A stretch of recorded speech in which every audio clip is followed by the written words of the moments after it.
È come se fosse un appezzamento di terreno normale. Sì, è come l'allevatore.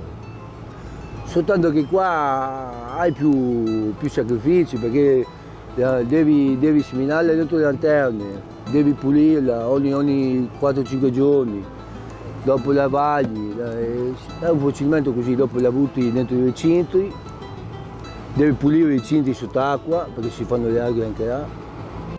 Tuo papà cosa sta facendo? Pulisci le alghe, il terreno. E quante volte si fa questo? Anche tutti i giorni.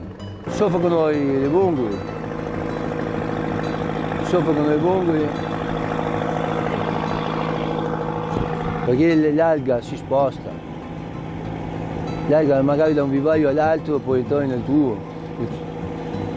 Quello è tuo fratello e tuo zio? Mio zio e mio fratello.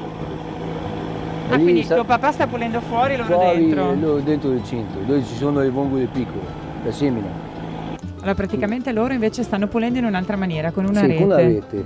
Con una rete, diciamo in chioggiotto si chiama ostoriello. È una rete che viene trainata con la barca, raschia un po' il fondo con del piombo, fa una specie di sacca, lo accumula e dopo lo tira buono.